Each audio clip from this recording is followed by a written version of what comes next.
Les éditions Sixtrid, avec l'aimable autorisation des éditions Perrin, présentent L'homme Robespierre, histoire d'une solitude, de Max Gallo, lu par Hervé Lavigne.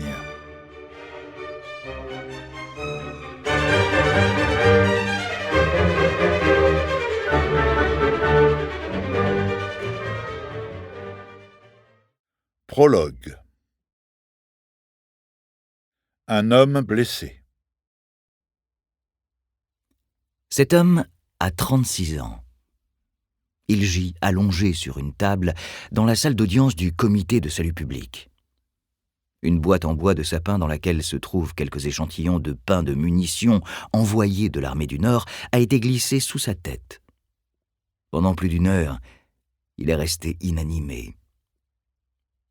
Maintenant, il ouvre les yeux. Le sang coule de sa mâchoire brisée sur sa chemise rougie et sur son habit bleu ciel. Il lève souvent les yeux vers le plafond et, appuyé sur le coude gauche, il se sert de sa main droite pour retirer avec un sac de peau blanche le sang coagulé qui entoure ses lèvres. Faisant cercle autour de lui, des hommes armés l'observent. Quelques-uns l'insultent, d'autres lui tendent du papier blanc pour lui permettre d'étancher sa plaie.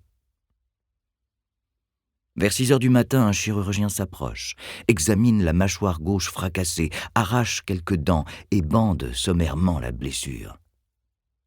Livide, le blessé ne pousse pas un gémissement, puis il se glisse au bas de la table et va s'asseoir dans un fauteuil.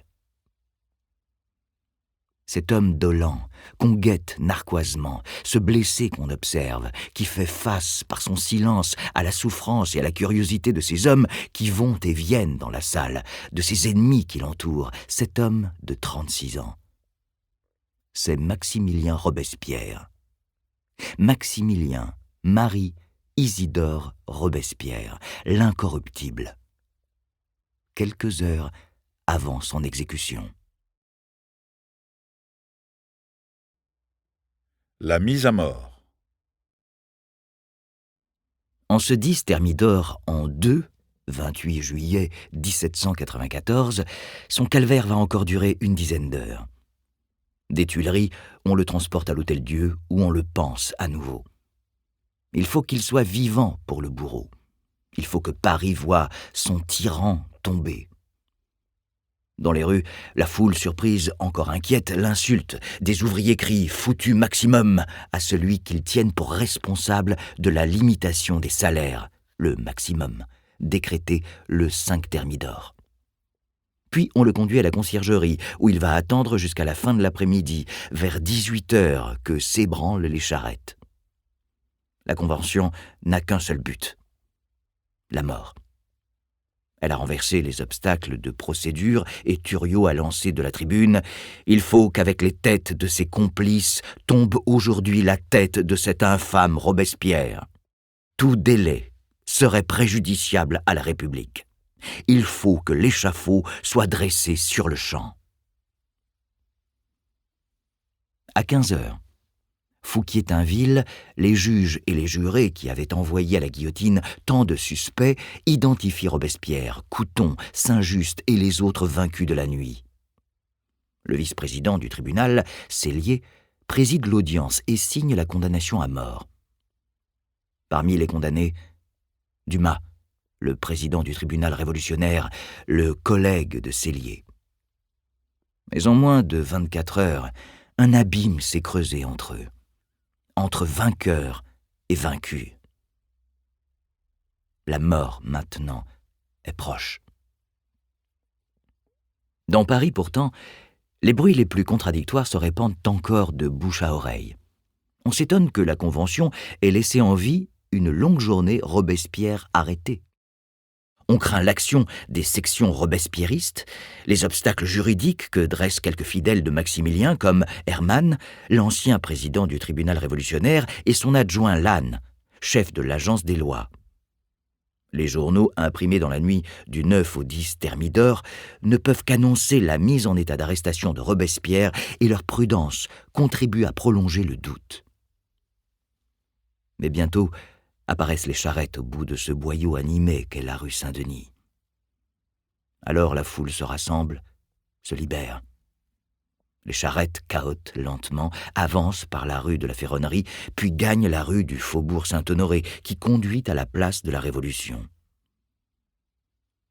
Sur une charrette, liée au montant, Robespierre, l'homme dont le nom était le symbole de la Révolution et de la terreur.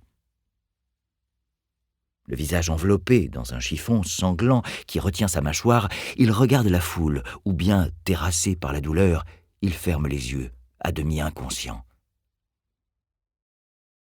Celui qui avait crié « Le ciel qui me donna une âme passionnée pour la liberté m'appelle peut-être à tracer de mon sang la route qui doit conduire mon pays au bonheur. » Celui qui avait fait serment d'accepter avec transport cette douce et glorieuse destinée doit subir les injures de la rue.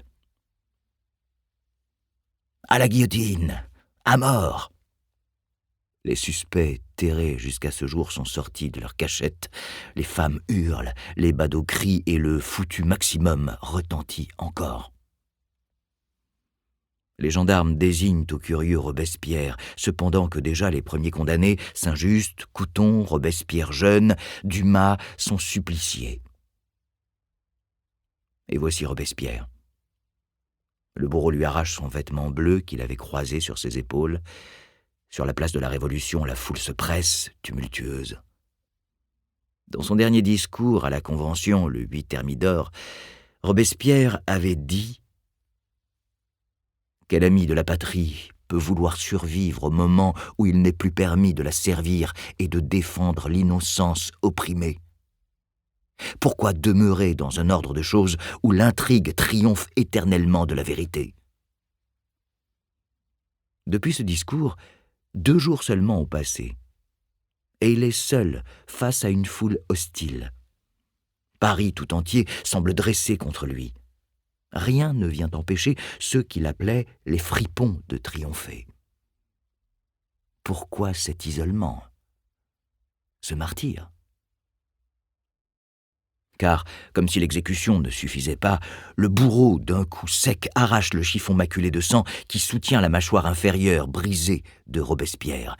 La mâchoire pend, le sang jaillit, le visage se tord sous l'insupportable douleur. Et c'est un cri déchirant. Puis on le pousse, et la tête tombe. Un homme de 36 ans meurt. À 19h30, la Convention reprend sa séance. Les représentants du peuple sont à leur poste après avoir partagé la joie publique qu'inspire le supplice des usurpateurs. Les cris de « Vive la République !» périssent les traîtres et les hypocrites retentissent. Le conventionnel André Dumont annonce que les têtes des monstres viennent de tomber sous le glaive de la loi. Tallien, l'une des âmes du 9 Thermidor, exulte. Il invite les membres de l'Assemblée à se joindre à leurs concitoyens et à partager l'allégresse commune. Cependant, au pied de l'échafaud, on a placé les 22 têtes dans un coffre de bois, les troncs étant rassemblés sur une charrette qui se dirige vers le cimetière des Errancis, ouvert en mars 1794. On jette le tout dans une fosse commune et on répand de la chaux vive pour que le corps du tyran ne laisse aucune trace. Et quand, vers 1840, des robespierristes fouilleront le cimetière fermé depuis une trentaine d'années, ils ne découvriront rien. Bientôt le terrain, un parc où Maximilien s'était promené quelques semaines avant sa chute, est occupé par un bal. Dans ce même parc, un 20 juin, Marie-Antoinette avait fait sa dernière promenade. La mort dans la défaite est une double mort. L'histoire écrase les humbles. Elle broie aussi ceux qui la peuplent de leurs noms, de leurs efforts. Et les successeurs, les vivants, dansent sur les corps suppliciés et disparus. La mort est souvent injuste. L'histoire est toujours cruelle. Mais elles paraissent encore plus aveugles quand elles isolent ainsi sous les cris, les insultes, les coups du nombre, quelques-uns, ici Maximilien Robespierre, qui ont voulu, comme l'incorruptible le dit, faire le sacrifice de leur vie à la vérité, pour qui l'amour de la justice, de l'humanité, de la liberté est une passion comme une autre. Robespierre qui, frémissant, accroché à la tribune de la Convention le 8 Thermidor, sentant la vie fuir en lui et autour de lui, étreint par la solitude, essaie dans une dernière proclamation de rassembler la Convention et aussi de se donner la force d'affronter son destin. Pathétiques sont ces phrases dans lesquelles cet homme encore jeune, voué à une vision de la Révolution et de l'histoire, rejette le présent hostile. Et face aux réalistes et aux sceptiques dont la seule existence prouve qu'il ne peut vaincre, tente de se rassurer. « Non !» crie-t-il de sa voix aiguë. « Non, Chaumette, non, Fouché, la mort n'est point un sommeil éternel. Citoyens, effacez des tombeaux cette maxime impie qui jette un crêpe funèbre sur la nature et qui insulte à la mort. Gravez-y plutôt celle-ci. La mort est le commencement de l'immortalité. » Maximilien a besoin de croire à une victoire posthume.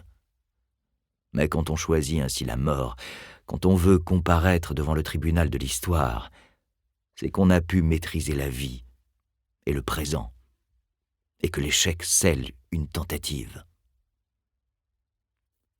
Fouché, Barras, Tallien et bientôt Bonaparte vont survivre à Robespierre et donc, en un sens, le vaincre. Et Robespierre, à la veille de sa mort, devant la Convention, ne peut que nier cette funeste doctrine. Croire que ceux qui vivent sont ceux qui l'emportent finalement, c'est vouloir, dit-il, abaisser les âmes des Français et énerver leur vertu. Il lui faut proclamer que les oppresseurs et les assassins des défenseurs de la liberté meurent aussi, mais qu'ils disparaissent à des conditions différentes. Robespierre dit au conventionnel et se dit à lui-même « L'histoire juge et départage ». Mais qu'est-ce que l'histoire, sinon aussi ce qu'en font les survivants ? Cet avenir qui doit reconnaître et séparer les défenseurs de la liberté des oppresseurs et des fripons, ils se nomment Fouché, Tallien, Bonaparte, et ce sont ceux-là qui le modèlent à leur mesure. Ce sont eux aussi qui écrivent l'histoire. Ainsi, et c'est une autre tragédie, ceux qui survivent l'emportent sur ceux qui meurent, dans le présent de la lutte, mais aussi, trop souvent, dans l'avenir. La mort dans la défaite est une double mort. Sans doute, sur la charrette qui le conduit à l'échafaud, le silence stoïque de l'incorruptible, son détachement devant sa propre souffrance et l'hostilité de la foule s'explique-t-il par cette croyance tenace que la postérité, l'immortalité, saura lui rendre justice. Mais ne s'est-il pas trompé aussi sur ce point ? Tant d'historiens, d'écrivains ont, parfois de bonne foi, maculé son visage blafard de toute la haine qu'il portait à la Révolution, à la violence dans l'histoire, qu'il apparaît encore aujourd'hui pour une large part du grand public, souvent vaincu, mutilé, pire encore, compte tenu de ce qu'il ambitionnait, relégué à n'être qu'un personnage historique parmi d'autres, entre Mirabeau et Danton, Camille Desmoulins et Bonaparte. Une vie inutile ? La vie de Maximilien Robespierre aurait-elle été ainsi, jusque dans son projet, une faillite ? Ces 5 années de passion politique, ces 5 années d'héroïsme et de flamme, n'ont-elles été qu'une geste désespérée ? Geste d'un homme finalement emporté par des forces qu'il n'a pu maîtriser puisqu'il succombe. Et pourquoi ? Lui qui voit souvent si loin, s'est-il laissé condamner à l'échec ? Par vertu ? Mais la vertu première d'une politique, n'est-ce pas la réussite dans le réel, dans le présent, et non dans une immortalité insaisissable ? Ce sont les crapauds du Marais, la masse des Cambacérès et des Sieyès, prudents et habiles manœuvriers, serviteurs des régimes successifs qui survivent et pèsent des années durant par leurs actes et les textes qu'ils rédigent ou les postes qu'ils occupent sur l'histoire de la France. Plus profondément que Robespierre. Robespierre, météore passionné, symbole d'une révolution qui enfante nécessairement des Cambacérès et des Sieyès, victimes expiatoires utilisées par les habiles pour leur ouvrir le passage. Héros finalement manœuvrés, puis condamnés et abandonnés par les prudents, masque glorieux qu'une classe mesquine se donne le temps d'une séduction pour trouver des alliés parmi les pauvres. Napoléon déjà disait de l'incorruptible qu'il avait été le bouc émissaire de la Révolution. Cet homme de 36 ans, qui n'est plus le dit Thermidor qu'un corps mutilé sur lequel on répand de la chaux vive, n'a-t-il donc été qu'une victime ? Dupé par lui-même, par ses propres principes, bloqué face au réel mouvant de la vie multiple dans une attitude figée qui ne pouvait que le conduire à l'échec ? Est-ce le destin du seul Robespierre ou celui de tous les révolutionnaires intransigeants ? Cambacérès, ancien conventionnel régicide devenu archi-chancelier d'Empire, répondait à Napoléon qui l'interrogeait sur la chute de Robespierre. « Sire, cela a été un procès jugé, mais non plaidé. »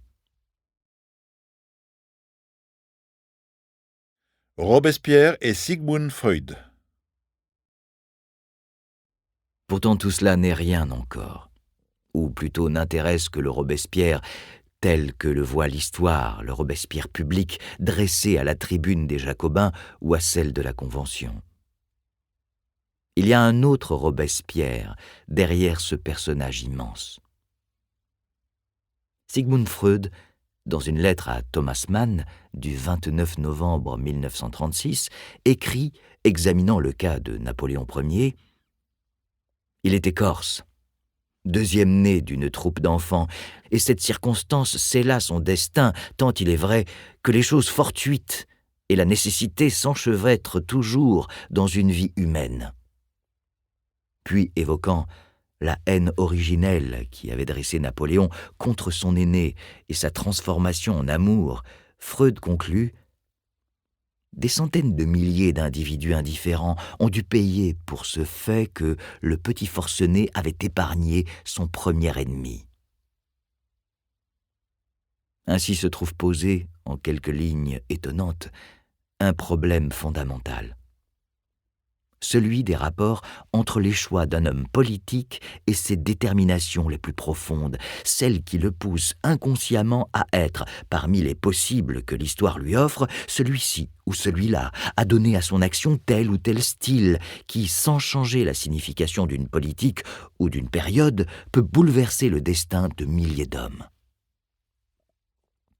Comment l'enfant grave et solitaire, le chaste, le vertueux, l'incorruptible Maximilien, lui dont les discours sont autant de confessions, lui qui exalte avec une passion toujours plus fiévreuse son sacrifice, qui semble le préparer, l'attendre, sinon l'espérer comme une délivrance, comment ne serait-il pas, par excellence, l'homme de ces déterminations profondes qui orientent toute une vie ?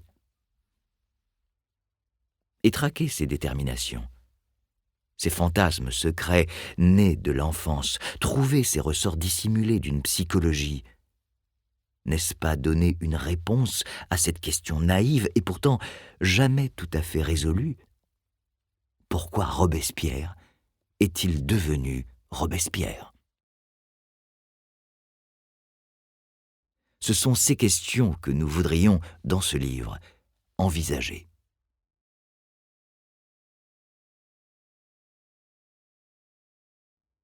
Première partie. Naître. Chapitre 1. Les choses fortuites, 1758-1781. Un homme masqué par le héros. Il est difficile de retrouver Maximilien, Marie, Isidore de Robespierre.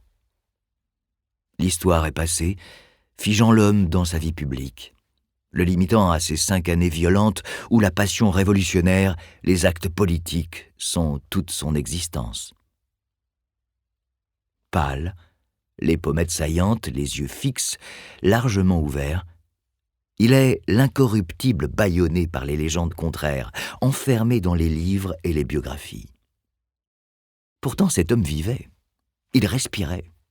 Comment le comprendre si l'on oublie cela? Qu'il fut d'abord un homme, une personnalité façonnée par les drames et les joies d'une enfance, déterminée par le climat des origines, et que la Révolution saisit à 31 ans, alors que sa sensibilité a déjà mûri au jour le jour des événements familiaux et personnels, alors que s'est mise en place, au contact des autres, là aussi au jour le jour, une façon de réagir, une manière d'être avec les hommes. L'essentiel de ce qui fait la singularité d'une personnalité est donné à 31 ans. C'est vrai aussi de Robespierre au moment où, en 1789, il est pris par l'action publique. Dès lors, député orateur, il ne peut plus avoir avec les autres que des rencontres passionnées, souvent superficielles, professionnelles, celles du responsable politique avec des admirateurs, des partisans, des auditeurs ou des adversaires.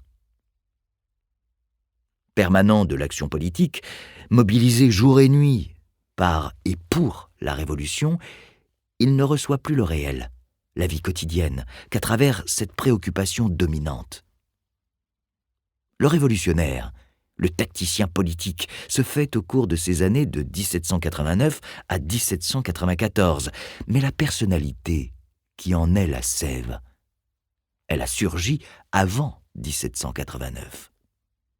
Avant 1789, et d'abord dans l'enfance. Le pays de Damien et de l'Encyclopédie.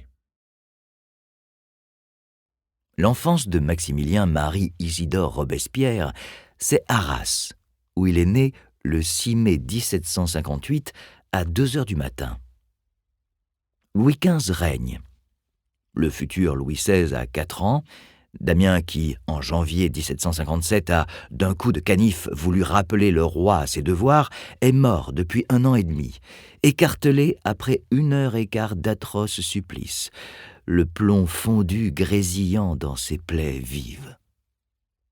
Car la France de la deuxième moitié du XVIIe siècle est le pays des oppositions. On y torture et on y souffre de la faim, mais on y imprime l'Encyclopédie dont le premier volume sort en 1751 et le discours sur l'origine de l'inégalité qui fait connaître Rousseau en 1754. Ces contrastes, ces contradictions, sont le signe que le royaume le plus peuplé d'Europe, avec ses 25 millions d'habitants, est en pleine évolution, qu'il glisse vers la tourmente. Les récoltes sont irrégulières, la natalité associée à une vie plus longue jette sur les routes des manouvriers sans terre, les impôts rentrent mal, le pouvoir royal engoncé dans ses habitudes, aveugle ou impuissant, est touché par le discrédit que l'acte d'un Damien révèle. La noblesse, prise entre ses prétentions et ses préjugés, tente de retrouver la puissance politique en se tournant contre un pouvoir royal qui n'a plus ni Richelieu, ni Colbert, ni Louvois, ni Louis XIV, et en essayant de faire payer les plus pauvres, en ranimant les vieux droits féodaux qui pèsent sur les hommes et la terre. Dans cette France où la royauté n'a plus assez de rigidité pour maintenir immuable l'ordre social et pas assez de souplesse pour s'adapter à son évolution, seule la bourgeoisie regroupée au sein du tiers-État concentre le talent, les fortunes, le poids social. Placée entre la caste nobiliaire, orgueilleuse et de plus en plus démunie de richesses, comme privée d'initiative, et la masse des besogneux, brassiers, paysans, artisans, la bourgeoisie exprime malgré sa diversité, il y a aussi en son sein les riches et les pauvres, les ambitions de ces jeunes gens qui s'emparent des idées nouvelles des philosophes pour en faire des armes contre la monarchie, parce que leur appétit individuel de pouvoir et leur volonté d'ascension se heurtent aux privilèges désuets, aux règlements, aux prérogatives nobiliaires que la monarchie ne peut supprimer sans se renier. Une famille de Robin. Les deux Robespierre sont liés à la bourgeoisie. Au XVe siècle, sur les comptes de la ville de Béthune, on trouve un Pierre de Robespierre, laboureur, demeurant à Ruisse. Au XVIe siècle, les Robespierre habitent Lens. Robert de Robespierre est négociant en vin, en tissu, puis ascension classique, il passe du négoce à la procédure. Ils deviennent hommes de loi, appartenant désormais à la robe. La France d'Ancien Régime regorge de Robins, d'hommes de loi de toutes sortes, puisque la monarchie bureaucratique multiplie les 1000 procédures locales héritées de vieilles juridictions qui se superposent sans s'annuler. Tout peut se plaider en France. Depuis le début du XVIe siècle, les deux Robespierre sont procureurs et notaires royaux dans le Nord, à Épinois, dont le bourg de Carvin était le chef-lieu.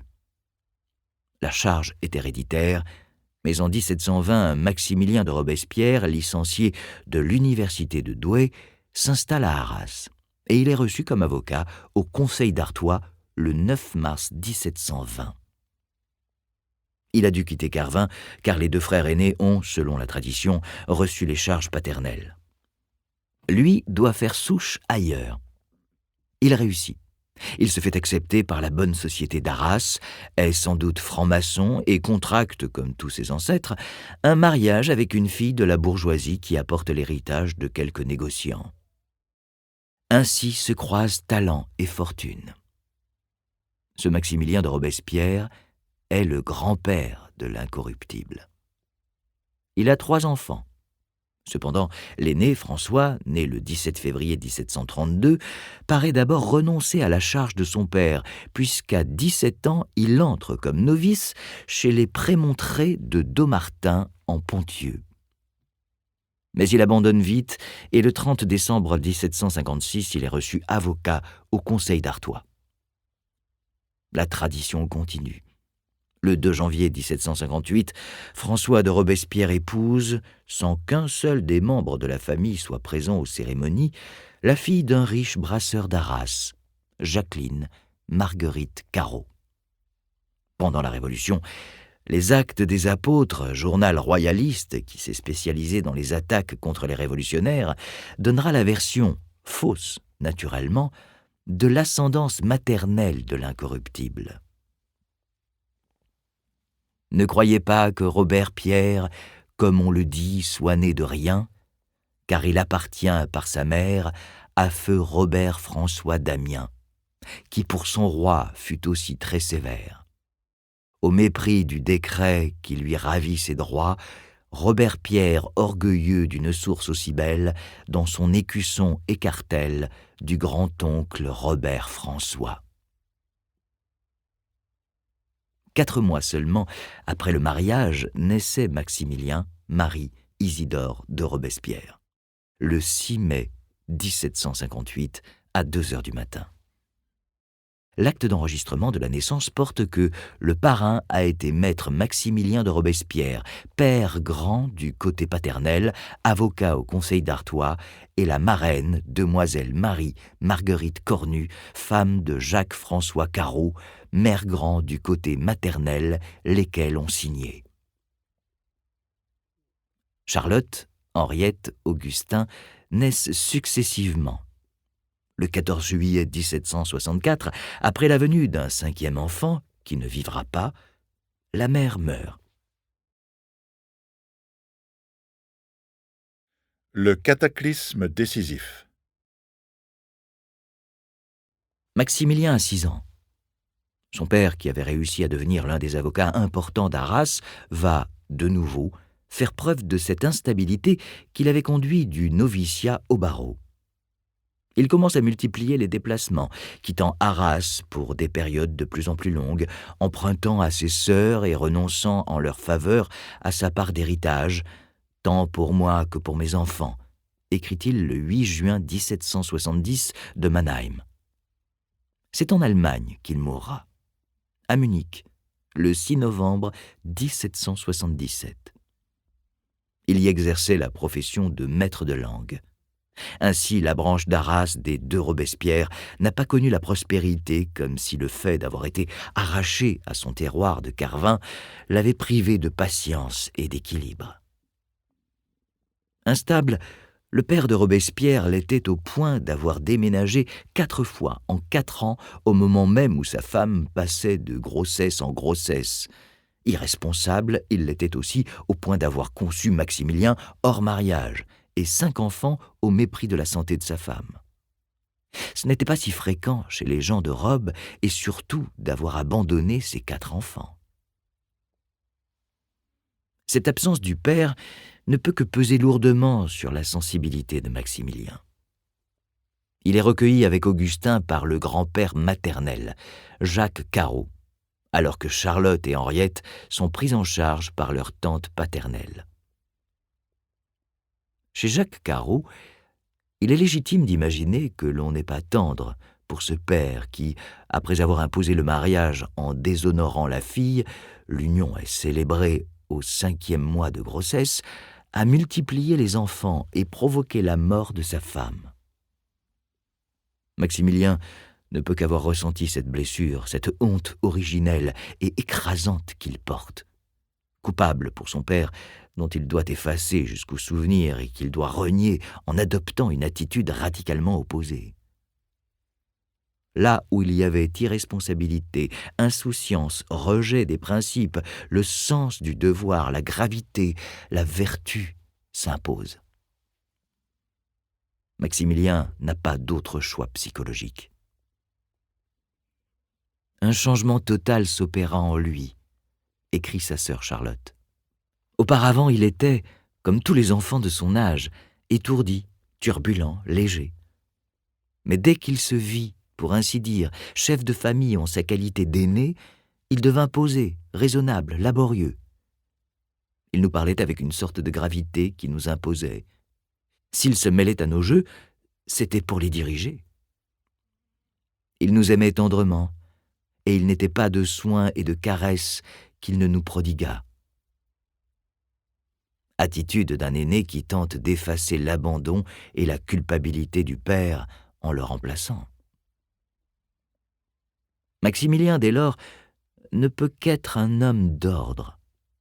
Puisque le père, construisant sa vie hors des habitudes, des conventions, s'est déclassé, il tentera désespérément de s'insérer dans l'ordre social, de s'assimiler. Il essaie de faire oublier la culpabilité du père qui s'est transmise à lui, simplement parce qu'il est le fils, mais aussi et surtout parce qu'il se sent coupable par rapport à ce père qu'il accepte de mépriser avec l'entourage, puisque lui, le fils, est resté. N'est-il pas d'ailleurs coupable d'une faute inconnue puisque le père est parti ? Maximilien est ainsi réduit à s'accuser, à se reconnaître coupable d'aimer et de haïr ce père, situation d'autant plus nette qu'il adorait sa mère. Et n'est-il pas conduit, comme l'entourage, à rendre le père responsable de la mort de celle-ci ? Charlotte témoigne encore qu'il ne pouvait se la rappeler sans émotion. Toutes les fois que, dans nos entretiens intimes, nous parlions d'elle, j'entendais sa voix s'altérer et je voyais ses yeux se mouiller. Cette sensibilité à vif exprime aussi la nostalgie, la conscience que quelque chose, ici la mère, sa tendresse, a été irrémédiablement perdue. Culpabilité par le père et à l'égard du père, détresse profonde née de cette culpabilité et de la mort de la mère, qui est mort prématurée de l'enfance, vont marquer toute sa vie Maximilien Robespierre. Plus qu'un autre, son caractère, ses manières d'être sont déterminées par ses circonstances premières. Ses sœurs et ses proches notent d'ailleurs les transformations qu'elle provoque. Sans doute Maximilien souffre-t-il aussi d'être à charge, car, orphelin de fait, il est désormais dépendant des autres, de la bienveillance de son grand-père, bientôt de la charité d'institutions religieuses. En quelques semaines, peut-être en quelques jours, il a dû faire l'expérience de sa nouvelle condition. Une famille, c'est le monde en ordre pour l'enfant. Il y a sa place de droit, de nature. Cette sécurité est indispensable. L'enfant est sans armes devant le monde. Il a besoin des autres pour tout. Or, à l'âge de 6 ans, Maximilien est abandonné, c'est-à-dire livré au bon vouloir des étrangers, fussent-ils ses grands-parents. Il lui faut, s'il veut survivre, sa réaction ne peut être différente, les séduire, les convaincre de sa bonne foi, de son innocence, de sa perfection. Sa compréhension instinctive d'enfant de 6 ans perdu, livré, dépendant, lui dicte des attitudes modèles. Il faut qu'il soit sans reproche, silencieux, inexistant et exemplaire. Alors peut-être l'acceptera-t-on. L'enfant blessé. En 1765, son grand-père lui fait suivre les cours du collège d'Arras, où enseignent des religieux. Maximilien y sera bon élève, discipliné, sérieux, appliqué mais renfermé, ne partageant pas les jeux de ses camarades. Une de ses distractions principales consiste à faire de la dentelle ou à construire de petites chapelles. Ces jeux silencieux l'absorbent, l'abstraient, le font disparaître. Il ne gêne personne. Il n'existe presque pas. Il élève aussi des pigeons et des moineaux dont il avait le plus grand soin et auprès desquels il venait souvent passer les moments qui n'étaient pas consacrés à l'étude. Le dimanche, les enfants de François Robespierre sont réunis chez le grand-père et leurs liens fraternels sont d'autant plus forts qu'ils sont ainsi mesurés, faussés, exceptionnels. Cette dérision de reconstitution de la famille, le dimanche, ne peut qu'accentuer chez ses enfants et d'abord chez l'aîné, Maximilien, le sentiment d'abandon, la perception de sa dépendance. Ses jeux restent calmes. Il collectionne les images et les gravures et, pour ses sœurs, il étale ses richesses, heureux du plaisir qu'elles éprouvent à les contempler. Avec gravité, il pose ainsi à l'aîné, remplaçant le père absent, façon inconsciente de le disculper, d'être exemplaire, de retrouver la considération des autres et d'abord de ses frères et sœurs. Méticuleux, soigneux, sensible, il dispose d'une volière et le dimanche, il met entre les mains de ses sœurs ses moineaux et ses pigeons. Un jour, ajoute Charlotte, il nous donna un beau pigeon. Oublié dans le jardin, il périt pendant une nuit d'orage. À la nouvelle de cette mort, les larmes de Maximilien coulèrent et il nous accabla de reproches. Ces pleurs qui brisent brusquement une retenue témoignent que, sous le masque d'adulte que Maximilien a placé sur son visage, vit un enfant hypersensible parce que blessé. La solitude du collège. Ces réunions du dimanche, retrouvailles trop courtes, vont pourtant cesser. Les sœurs de Maximilien sont admises au Manard de Tournai, institution qui recueille les jeunes filles pauvres reçues comme boursières. Charlotte y entre en 1768 et Henriette en 1773.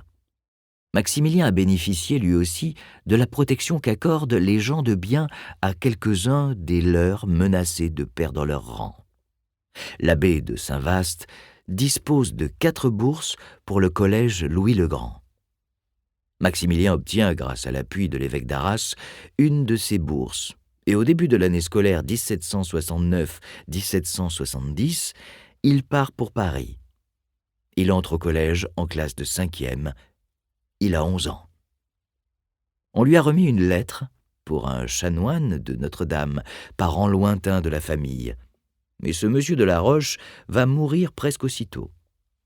Maximilien Robespierre, qui quitte Arras, a abandonné ainsi de nouveau un climat qui lui était devenu familier. Déchirement ?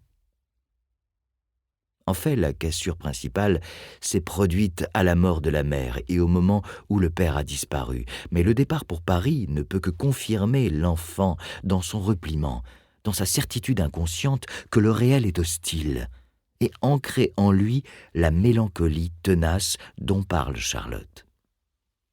Elle rappelle aussi que leur plus jeune sœur, Henriette, meurt pendant que Maximilien faisait ses études à Paris. Il était donc dit, ajoute-t-elle, que notre enfance serait abreuvée de larmes et que chacune de nos premières années serait marquée par la mort d'un objet chéri. Cette fatale destinée a influé plus qu'on ne pense sur le caractère de Maximilien. Elle l'a rendu triste et mélancolique. Chaque année, Maximilien rentre à Arras passer les vacances. Il est reçu par sa sœur et son frère avec des transports de joie, mais les jours s'écoulent rapidement et ce sont à nouveau ces absences d'une année.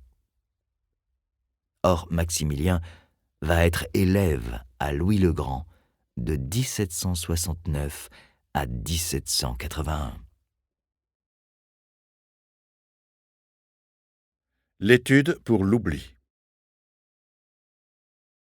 Le collège Louis le Grand est l'un des plus célèbres de France. Situé au cœur du quartier latin, sur le flanc de la butte Sainte-Geneviève, il est longé par la rue Saint-Jacques qui descend vers la Seine en pente rapide. L'étude des lettres, des humanités et des langues anciennes est l'objet principal de l'enseignement.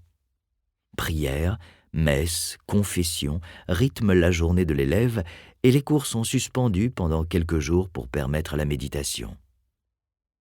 Stanislas Fréron, plus tard député à la Convention, journaliste de l'Orateur du Peuple, Sullot, rédacteur des Actes des Apôtres et du journal de Sullot, contre-révolutionnaire rigoureux, Duport du Tertre, ministre de la Justice en 1790, Lebrun, ministre de la Guerre en 1792, et surtout Camille Desmoulins, sont élèves de Louis le Grand en même temps que Robespierre.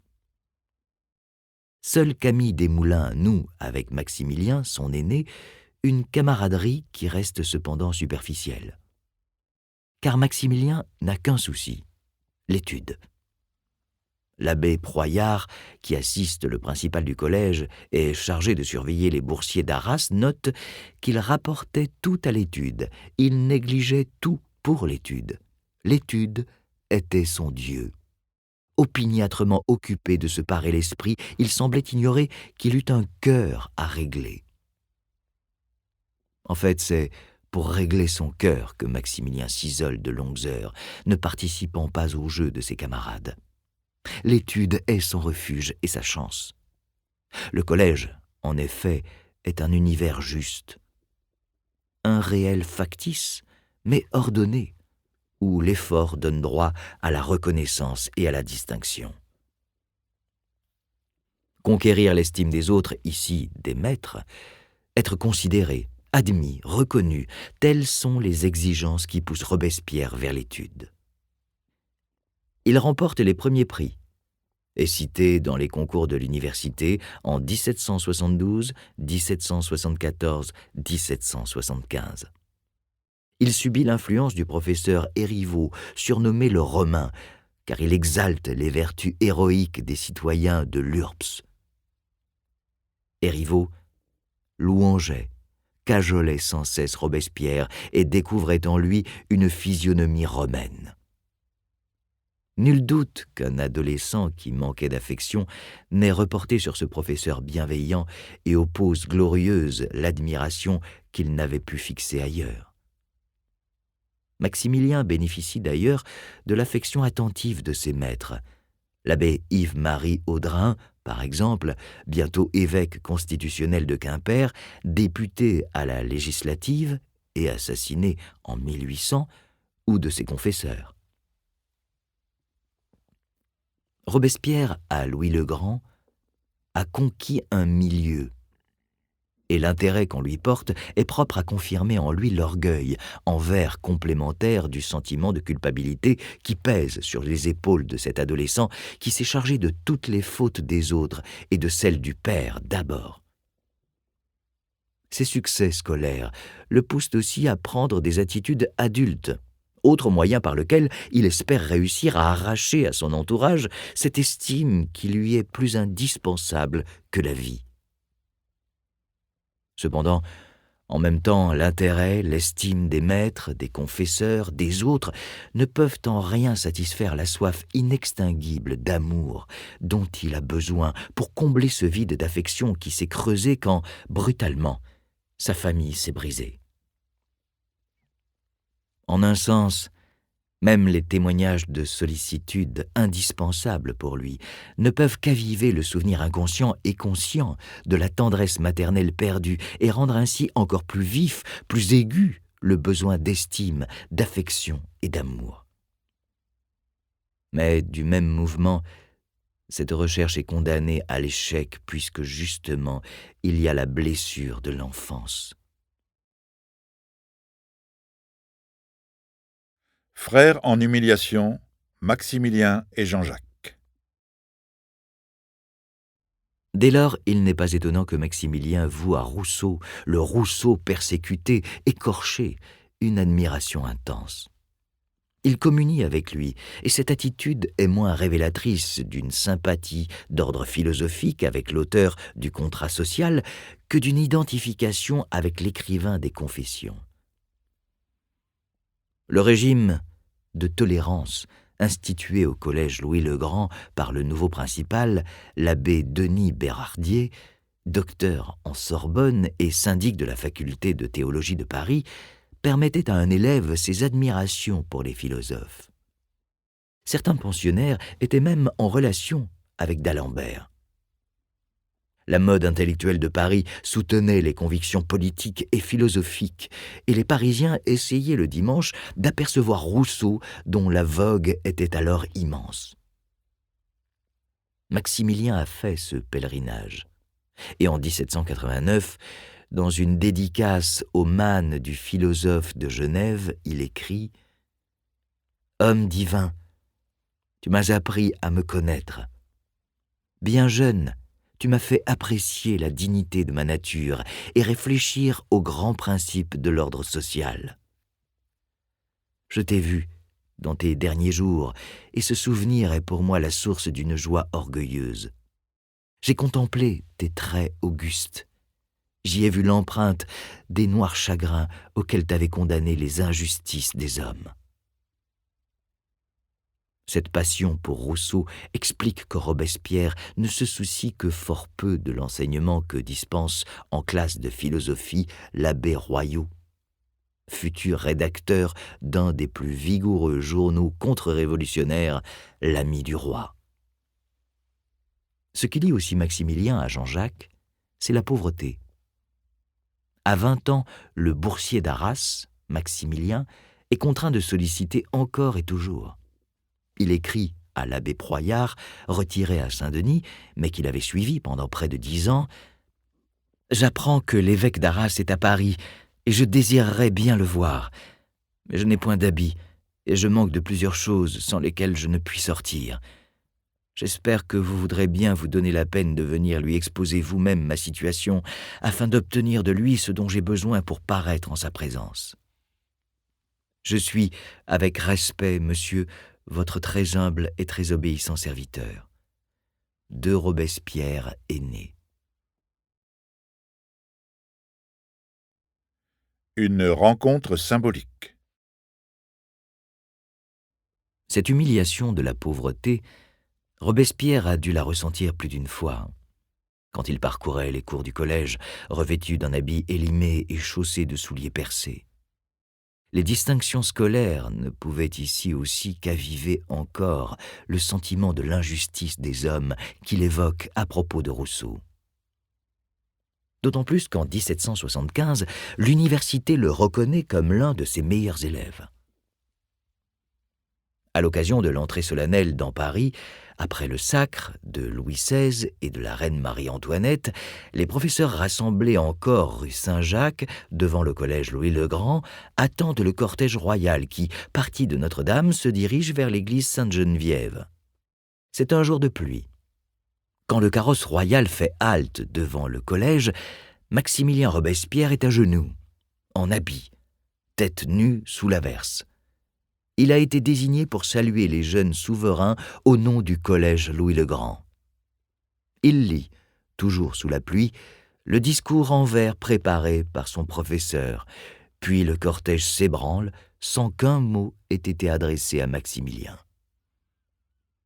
Pour les jeunes souverains, ce n'est qu'une halte de plus dans l'épuisante journée officielle. Pour le boursier brillant et pauvre de 17 ans, c'est la preuve d'une victoire exemplaire sur les autres, sur un destin fait de difficultés et d'inquiétudes. Et ce n'est peut-être aussi que déception accrue. Car Robespierre, dit-on souvent, n'a pu que sentir l'indifférence des souverains. Sans doute, et cela l'a peut-être blessé. Mais surtout, une fois la cérémonie finie, une fois le carrosse reparti, une fois Robespierre debout, alors que le cortège s'éloigne par la rue Saint-Jacques, que les professeurs se dispersent, que reste-t-il à Maximilien ? Il reste l'isolement dans les sombres salles d'études de Louis-le-Grand. Il reste la misère extrême, et alors qu'on a été distingué pour son talent, il reste les signes amers de la pauvreté, déception que le travail peut seul combattre.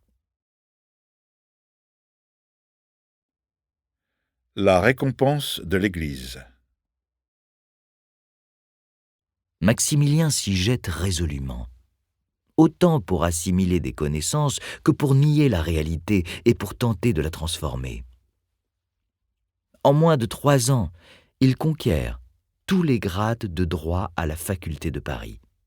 Le 31 juillet 1780, il obtient le titre de bachelier en droit. Le 15 mai 1781, celui de licencié, et le 2 août, il est inscrit avocat au Parlement de Paris. Il n'est pas étonnant que le 19 juillet 1781, devant le bureau d'administration du collège, le principal de Louis-le-Grand ait vanté les talents éminents du sieur de Robespierre, boursier du collège d'Arras, lequel est sur le point de terminer son cours d'études. On loue sa bonne conduite pendant 12 années et ses succès dans le cours de ses classes, tant aux distributions des prix de l'université qu'aux examens de philosophie et de droit. Le bureau, après cet éloge, accorde unanimement au sieur de Robespierre une gratification de la somme de 600 livres, laquelle lui sera payée par monsieur le grand maître des deniers du collège d'Arras. Cette gratification exceptionnelle que Maximilien fera transformer en bourse pour son frère Augustin, qui lui succédera à Louis le Grand, témoigne de la satisfaction des autorités universitaires, donc ecclésiastiques, et de l'intérêt qu'elle porte à ce brillant sujet, doué et discipliné. C'est une façon aussi de se l'attacher.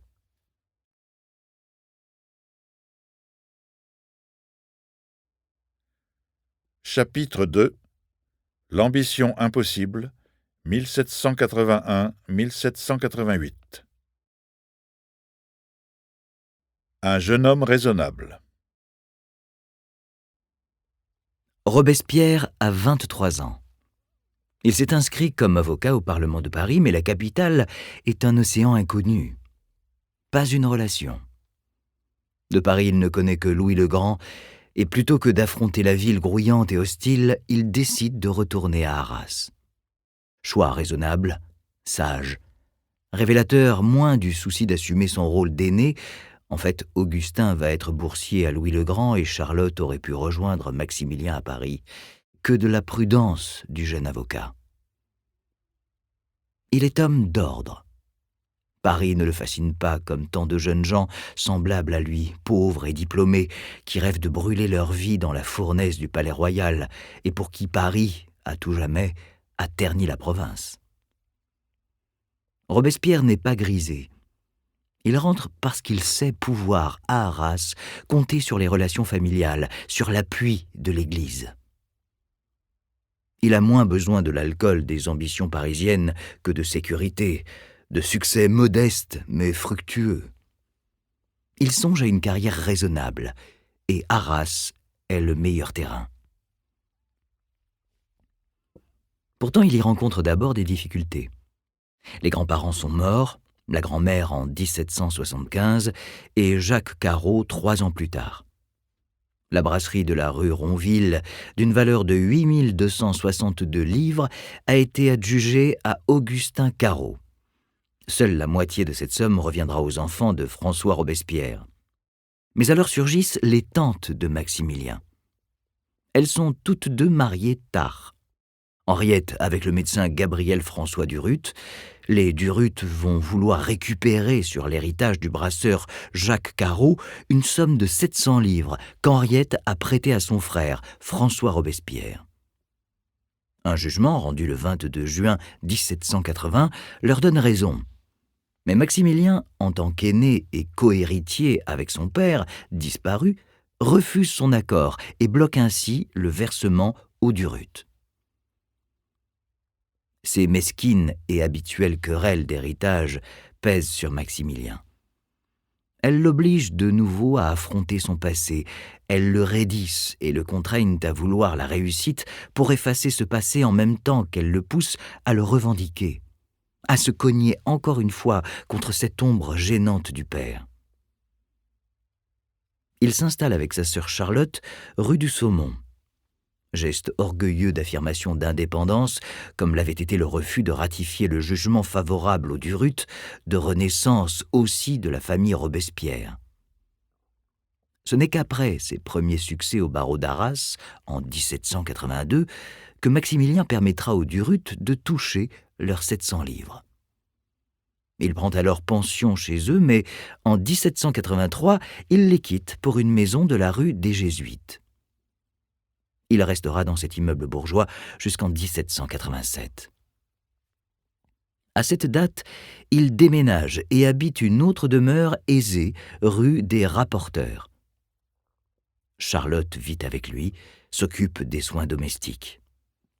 Maximilien a un besoin vital, de l'atmosphère tranquille, douce et organisée d'une famille. Son enfance en a été dépourvue et il aspire à construire, à créer le monde clos et chaud qu'il n'a jamais connu du fait de l'instabilité de son père et de la mort de sa mère. Charlotte, douce, admirative et attentive, anime, fait naître ce climat, et il est significatif que Robespierre n'ait pas lui-même fondé un foyer pendant ces 8 ans qu'il passe à Arras. Car ce n'est pas tant une famille nouvelle, celle qu'il construirait en se mariant, qu'il cherche, que sa famille passée. Il veut une place dans une famille, place privilégiée d'aînés vénérés, de pères. Et cependant, il ne veut pas être époux. Sans doute aussi à cause de ce père fugitif dont l'exemple l'angoisse. Pour lever cette angoisse, il faut l'ordre familial et aussi la réussite. Robespierre s'y emploie. Un avocat ambitieux. Maître Guillaume François Liborel l'appuie. Cet avocat, véritable force de la nature, père de 17 enfants, est sans doute le plus célèbre de la capitale de l'Artois. Les causes affluent à son étude et, fort de son autorité, il patronne les jeunes avocats. D'abord, il les présente au Conseil d'Artois, devant lequel ils doivent prêter serment.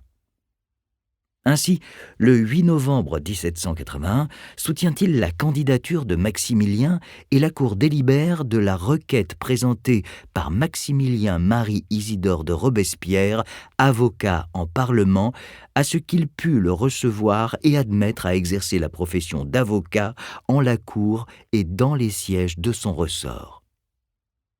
Naturellement, la Cour décide de le recevoir. Le premier pas est franchi. Robespierre est avocat à Arras. Maintenant, il lui faut plaider. Maître Liborel le charge de traiter devant le Conseil d'Artois une affaire de validité de contrat de mariage d'un certain Bardoult. Liborel a, en fait, confié à son protégé une cause indéfendable et le jugement du 27 février 1782 donne tort à Robespierre. Mais celui-ci a pu plaider. Dès le 22 février, un avocat d'Arras, Ansart, écrit à Paris à l'un de ses amis, lui-même étudiant en droit: « Rien de neuf dans notre ville, si ce n'est qu'un nommé Robespierre vient de débuter ici, dans une cause fameuse, où il plaida pendant 3 audiences d'une manière à effrayer ceux qui voudront, dans la suite, suivre la même carrière. » Sans doute Ansart se moque-t-il de ce nouveau débarqué, car cette affaire de contrat de mariage ne peut être une cause fameuse, mais qu'importe. Robespierre a crevé l'anonymat par les excès de sa plaidoirie, par sa manière de débiter, par le choix des expressions, par la netteté du discours. Il n'est pas encore cette éclatante lumière qu'évoque Ansart Goguenard, mais l'avocat a deviné chez son jeune confrère le désir de briller et le goût du succès. L'homme de l'Église?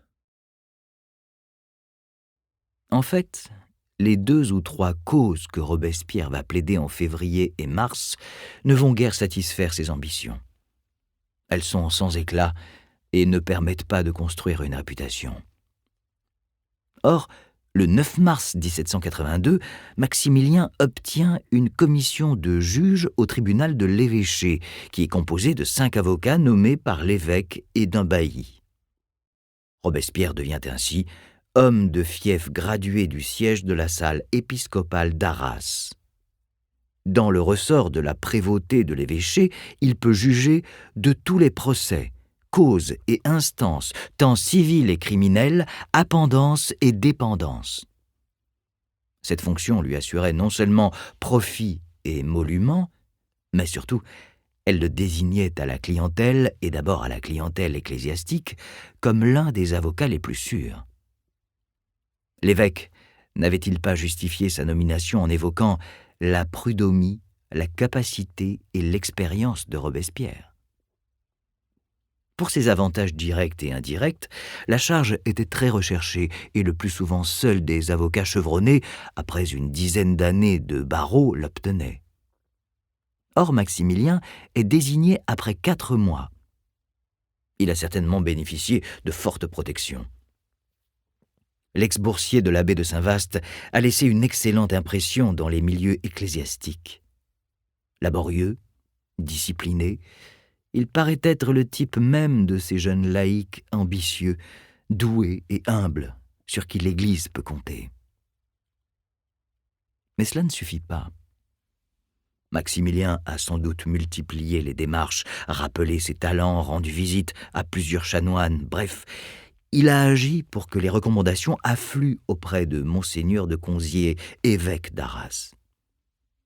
Dans cette réussite, c'est moins l'ambition qui frappe, elle est légitime, que l'absence d'esprit de contestation morale ou politique qu'elle révèle. Robespierre, à 24 ans, est disponible pour une carrière individuelle qu'il veut réussir et il est capable d'entreprendre pour cela les démarches nécessaires auprès des autorités. Il respecte l'ordre. Il se plie aux usages. Il n'est en rien un révolté qui veut briser les règles et refuser le monde. Pour parvenir, Maximilien veut seulement se faire accepter, et il est prêt à accepter. Il aspire à la respectabilité, à la dignité. À 24 ans, le voici juge de l'Église. Rien d'excessif dans son existence, rien qui puisse heurter la bourgeoisie de la ville d'Arras. Une vie tranquille. Sa vie se déroule alors dans un silence ouaté. Ses tantes veillent, sa sœur Charlotte l'entoure de soins, d'ordre, de calme. Lui paraît absent, ne prêtant pas attention à la qualité des repas. « Bien des fois, écrit Charlotte, je lui ai demandé ce qu'il voulait manger à son dîner. Il me répondait qu'il n'en savait rien. » Parfois cette indifférence au réel, au concret familier, devient presque pathologique. Marchant avec Charlotte tard le soir dans les rues d'Arras, il l'abandonne tout à coup, la précédant à grands pas. Quand Charlotte rentre, Elle le trouve dans son cabinet, affublé de sa robe de chambre et travaillant avec beaucoup d'attention. Maximilien se lève, demande à sa sœur d'où elle vient seule si tard. Ces distractions répétées, amusantes quand Maximilien repose sa cuillerée de potage sur la table, oubliant qu'il n'y a plus d'assiette, se doublent pourtant d'une minutieuse attention du jeune avocat pour son apparence. Chaque jour, levé à 6 ou 7 heures, il travaille jusqu'à 8 heures. Son perruquier alors venait le coiffer.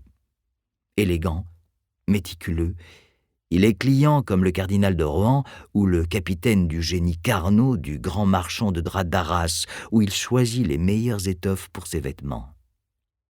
Cette application permanente à paraître et ses absences, l'attention à l'apparence et l'oubli, par distraction, de saluer une personne croisée, sont en fait les deux faces d'une même inadaptation à la vie quotidienne. Si Maximilien consacre tant de soins à sa coiffure, à sa mise, c'est d'abord par compensation d'une jeunesse pauvre, pour se prouver à lui-même que le temps de Louis le Grand, le temps des souliers percés et des pantalons déchirés, est à jamais révolu. Les jabots, les dentelles, les perruquiers prévenants, le drap couleur de prunelle royale ou le croisé soyé vert anglais sont des preuves que Maximilien accumule chaque jour, qu'il ne se lasse pas de regarder et qui mesure sa réussite. Mais en même temps, ces preuves sont fausses et Robespierre le sent. Il s'applique pour masquer cette inadaptation au monde réel que ces distractions attestent. Il a beau habiter une belle maison bourgeoise, voisine de celle du procureur, il peut employer une servante, recevoir, être reçu, prononcer au collège d'Arras un éloge d'Henri IV et obtenir un triomphe, briser la couche de glace dont l'âme assez froide des artésiens semblait envelopper, soigner sa mise. En fait, il ne parvient pas à établir une relation naturelle avec les autres et le monde.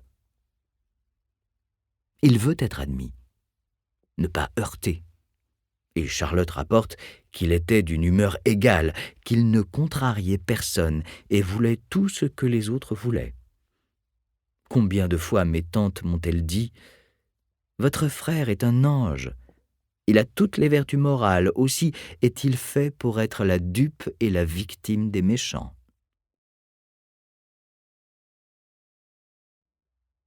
Ressembler aux autres.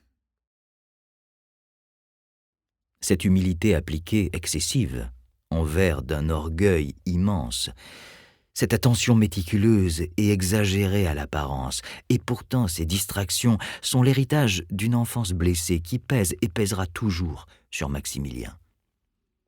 Les rapports qu'il noue avec les femmes en témoignent. Maximilien ne fuit pas les femmes, au contraire. Il leur écrit. Il les entoure de prévenance, et son amabilité à leur égard lui captive leur affection. Quelques-unes éprouvèrent pour lui plus qu'un sentiment ordinaire. Charlotte donne d'ailleurs quelques noms. Mademoiselle Deshaies, l'une de ses amies, Mademoiselle Desorties, que Maximilien courtise durant 2 ou 3 ans, mais on ne découvre malgré ses succès aucune passion, ni même une simple virtuosité de Don Juan. On ne trouve qu'une application pesante et glacée. Il semble que Maximilien, là aussi, veuille tenir son rôle. Un jeune avocat doit avoir des relations amoureuses épistolaires avec les jeunes femmes qu'il côtoie. Il faut leur écrire, leur dédier des madrigaux.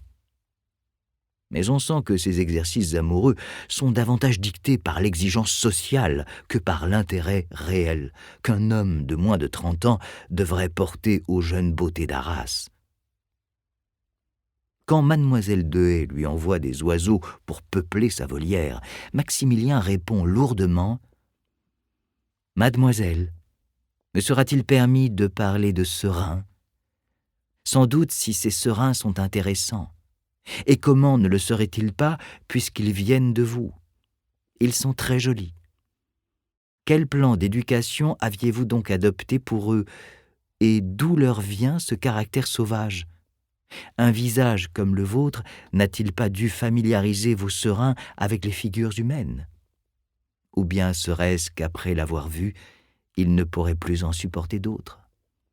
Expliquez-nous, je vous prie, ce phénomène. En attendant, nous les trouverons toujours aimables avec leurs défauts. Et il joint à la lettre 3 exemplaires de l'une de ses premières plaidoiries en invitant la jeune femme à faire le meilleur emploi possible de ceux que vous ne jugerez pas à même de conserver. En juin 1783, il écrit à une dame d'Arras: « Quelque séduisant que puisse être un lieutenant, croyez-moi, madame, il ne saurait jamais entrer en parallèle avec vous. Sa figure, lors même que le champagne l'a colorée d'un doux incarnat, n'offre point encore ce charme que la nature donne à la vôtre. Ces maladresses que l'on retrouve dans les pièces rimées que Maximilien adresse à ces jeunes femmes confirment qu'il y a chez lui la volonté tenace d'être semblable aux autres, ici les jeunes gens brillants, futiles, et l'incapacité pourtant d'atteindre ce but. Il se poudre. Il écrit des billets amoureux, il rime, il s'habille avec recherche et pourtant toutes ses démarches sont vaines. Ses actes, ses textes sonnent faux. Il a beau faire, il ne sait pas être désinvolte. Il peut écrire, il peut multiplier les ronds de jambes. Il ne sait rien de l'escarmouche amoureuse.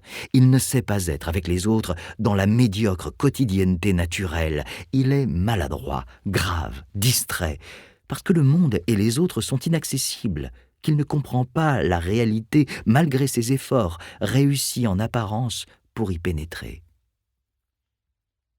Quand on disait à mon frère, écrit Charlotte, qu'il avait des ennemis, il ne voulait pas le croire. Il disait « Que leur ai-je fait ?» Question naïve qui dévoile, une fois encore, que Robespierre s'accorde difficilement au réel. Mais ce réel, il l'accepte. Et c'est là ce qui le sépare des révoltés. Il ne parvient pas à être semblable aux autres, mais il voudrait l'être de toutes ses forces. Il pourrait s'isoler dans sa timidité, être Alceste, vivre en marge, contester avec orgueil et mépris, mais non. Il multiplie les démarches, il fréquente les salons, il écrit à une demoiselle Henriette « L'amour est le plus grand des dieux », et puisqu'il s'avance ainsi vers les autres, maladroit, soucieux avant tout de se faire accepter pour lui-même, lui, l'enfant pauvre abandonné qui veut se faire aimer, bâtard qui aspire à la race, au troupeau, il est vulnérable, offert au coup. Ils ne manqueront pas.